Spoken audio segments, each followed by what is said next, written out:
వర్గాలు, గిరిజన వర్గాలు, బలహీన వర్గాల రైతుల పట్ల మీకుండే ప్రేమ ఇది సరి అయిందా అని నేను అడుగుతా ఉన్నా. ఈ నిబంధనను తక్షణమే ఉపసంహరించుకొని వారందరికీ కూడా రుణమాఫీ వర్తింపజేయాలని బీఆర్ఎస్ పార్టీ డిమాండ్ చేస్తా ఉంది. Let me complete. అరే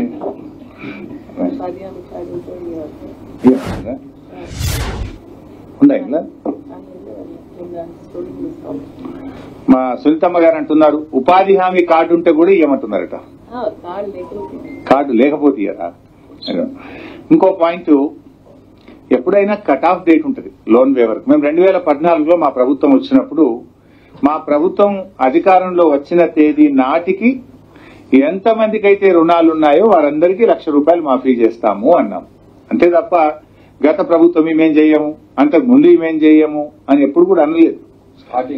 స్టార్టింగ్ డేట్ ఉండదు, ఎండింగ్ డేట్ మాత్రమే ఉంటది.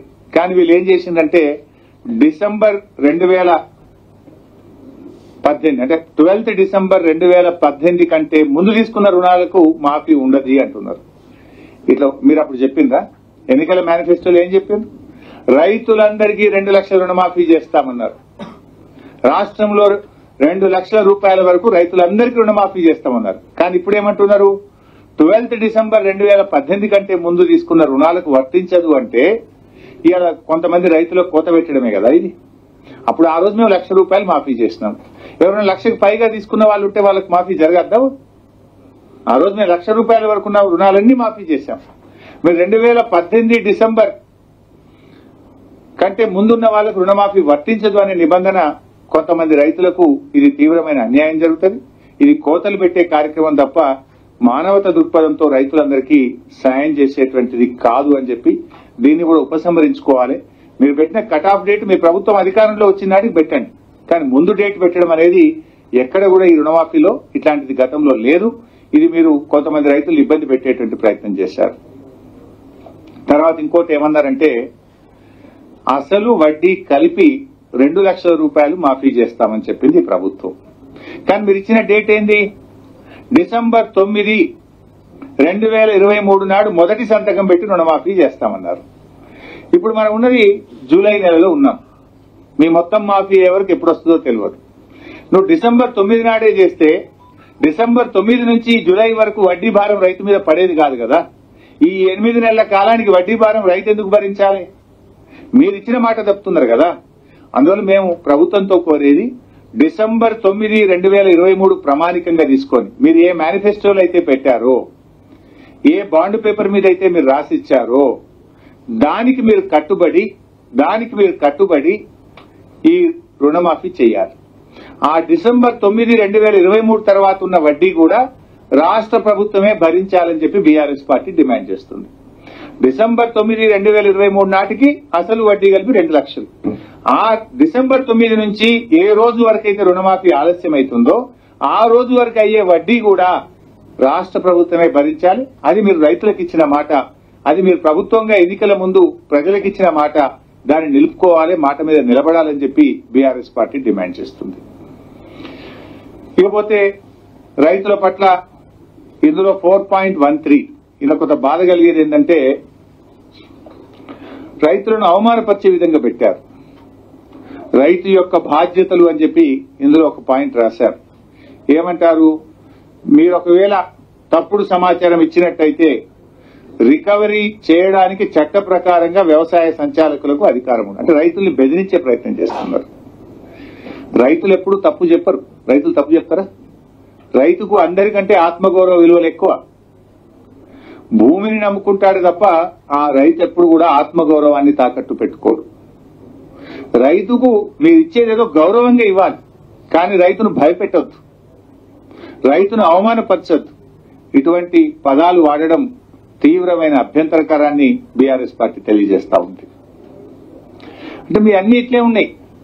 ఇలా ముఖ్యమంత్రి గారి గతంలో ఒకసారి మాట్లాడుతూ ఏమన్నారంటే రేషన్ కార్డు మేము ప్రామాణికంగా తీసుకోవడం లేదు అన్నారు. ఇది 5 రోజుల క్రితమే ముఖ్యమంత్రి గారి మాట. అది కూడా ఒకసారి మీరు చూడండి, ఎట్లా మాట తప్పుతారో కూడా తెలుస్తుంది. రైతు రుణమాఫీపై కీలక వ్యాఖ్యలు చేశారు సీఎం రేవంత్ రెడ్డి. రుణమాఫీకి సంబంధించి 4 రోజుల్లోనే మార్గదర్శకాలు విడుదల చేస్తామని స్పష్టం చేశారు. రుణమాఫీ పొందడానికి రేషన్ కార్డు ప్రామాణికం కాదని స్పష్టం చేశారు. 2 లక్షల వరకు మాత్రమే రుణమాఫీ చేస్తామని వెల్లడించారు సీఎం రేవంత్ రెడ్డి. మీడియాతో చిట్ చాట్ లో ఈ వ్యాఖ్యలు చేశారు. సో ఇంత స్పష్టంగా రేషన్ కార్డు మేము పరిగణలోకి తీసుకోము, రేషన్ కార్డు ప్రామాణికం కాదని 4 రోజుల కింద చెప్పిండు. 4 రోజుల తర్వాత గైడ్ లైన్స్ లో రేషన్ కార్డే ప్రామాణికం అని వచ్చింది. అంటే వీళ్ళన్ని మాటలకు చేతలకు పొంతన లేదు. ఎన్నికల ముందు పరిగెత్తండి అన్నారు, ఆ రోజు రేషన్ కార్డు ఉన్న వాళ్ళే పరిగెత్తండి అంటే అయిపోవు కదా, అప్పుడు అందరినీ పరిగెత్తమన్నారు. ఇప్పుడు మాత్రం కొందరికే ఇస్తా అంటున్నారు. అదేనండి వడ్ల విషయంలో అంతే చేసింది కదా. ఎన్నికల ముందు ఏం చెప్పారు, వడ్లకు బోనస్ ఇస్తాము అన్నారు. ఎన్ని వడ్లు పండినా ప్రతి రైతుకు ప్రతి క్వింటాల్కు 500 రూపాయలు బోనస్ ఇస్తామన్నారు. ఇప్పుడు ఏమంటుండ్రు, సన్నాలకు మాత్రమే బోనస్ అని సన్నాయి రాగాలు తీస్తున్నారు. ఈ రాష్ట్రంలో పండే సన్నాలు 10%, దొడ్డు రకం 90%. అంటే 90% రైతులకేమో పంగనామాలు పెట్టిండ్రు, 10% రైతులకు మాత్రమే ఇస్తామంటున్నారు. అయితే ఆ 10% కూడా ఏంటి, ఆ రైతులు ఇంటి మందం తిండి గింజలు తీసుకుంటారు. ఆ 10% మార్కెట్లు అమ్మరు. చాలా వరకు రైతులు తమ ఇంటి కోసం తమ ఆహారం కోసం వేసుకునేటువంటిది. అంటే ఒక రకంగా వడ్లకు బోనస్ కూడా ఈ ప్రభుత్వం ఎగబెట్టింది. వడ్లకు బోనస్ విషయంలో రైతులకు దగ, రైతు రుణమాఫీ విషయంలో ఇవాళ లక్షల మంది రైతులను వివిధ నిబంధనల పేరు మీద ఇవాళ దగా చేస్తున్నారు, కోతలు పెడుతున్నది ఈ ప్రభుత్వం. ఇవాళ మనం అప్పుడప్పుడు కొన్ని హైదరాబాద్ లో సిటీలో హ్యాబిట్స్ కు అటు పోతుంటే 1+1 అంటారు, ఒకటి కొంటే ఒకటి ఫ్రీ. 1+2 ఒకటి కొంటే 2 ఫ్రీ అంటారు. అయితే దాంట్లో కింద ఏముంటుంది అంటే చిన్న ఒక స్టార్ పెట్టి కండిషన్ సప్లై అని ఉంటుంది, చూస్తాం కదా. కండిషన్ సప్లై అని మాత్రం చిన్నగా ఉంటుంది, ఎక్కడో అది. ఇవాళ రేవంత్ రెడ్డి ప్రభుత్వం తీరు కూడా గట్లే ఉంది. అప్పుడేమో 2 లక్షలు మాఫీ, ఉరుకుండ్రి తెచ్చుకోండి అని గొంతు పెద్దగా చేసుకొని చెప్పారు. ఇప్పుడు మాత్రం కండిషన్ సప్లై అని మెల్లగా 6 పేజీల నిబంధనలను ఈ రోజు మళ్ళీ కండిషన్స్ అన్ని ముంగట పెడుతున్నారు. ఇది ఏదో ఆ వ్యాపారంలో చేసినట్టుగా ఇలా రైతుల పట్ల ఈ ప్రభుత్వం వ్యవహార తీరు గట్ల కనపడతా ఉంది. అదే బీఆర్ఎస్ ప్రభుత్వం మేము ఆ రోజు రేషన్ కార్డు పెట్టలే. మొదటి విడతలో 35,31,000 మంది రైతులకు 16,144 కోట్లు మాఫీ చేశాం. రెండవ విడతలో 22,98,000 మంది రైతులకు 13,000 కోట్లు మాఫీ చేశాం. 2 విడతలు కలిపి 29,144 కోట్లు మేము రైతు రుణమాఫీ కింద రాష్ట్రంలో రైతులకు చెల్లించాం. కానీ మీరేమన్నారు, మేము తక్కువ చేసినామని, రెండవ విడతలో పూర్తిగా ఇవ్వలేదని, మేము 2 లక్షలు ఏకకాలంలో చేస్తామని, నిబంధనలు లేవని, ప్రతి రైతుకు మేలు చేస్తామని. ఇవాళ మీరు పీఎం కిసాన్ నిబంధనలు, రేషన్ కార్డు నిబంధనలు, కుటుంబం యొక్క నిబంధనలు, రీషెడ్యూల్ పేరు మీద నిబంధనలు, ఆధార్ కార్డు పేరు మీద నిబంధనలు, స్వల్పకాలిక పట్టణాల పేరు మీద నిబంధనలు, ఇన్ని నిబంధనలు పెట్టి ఇలా రైతులకు రుణమాఫీ ఎగ్గొట్టే ప్రయత్నం ప్రభుత్వం చేస్తా ఉంది. ప్రజలు గమనిస్తా ఉన్నారు. సో ఇప్పటికైనా నేను ప్రభుత్వాన్ని కోరేది ఒక్కటే, ఈ నిబంధనలు సరళించండి, వీటిని వెంటనే రద్దు చేయండి.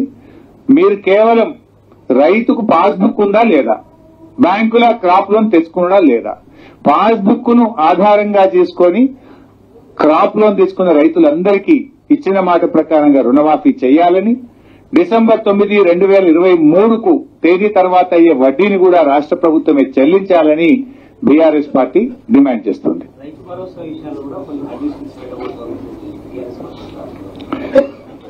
ఆ కండిషన్స్ వచ్చిన తర్వాత తప్పకుండా దాని మీద కూడా మాట్లాడతాం. వాళ్ళు ఇప్పుడు రైతు భరోసా ఏం చేస్తారు ఏంది, ఇంకా ఇప్పటికేదో మీటింగ్లు పెడుతున్నామని చెప్పారు. వాటి వచ్చిన తర్వాత అసెంబ్లీలో కూడా దాని మీద చర్చ పెట్టామన్నారు. తప్పకుండా బీఆర్ఎస్ పార్టీ మా అభిప్రాయం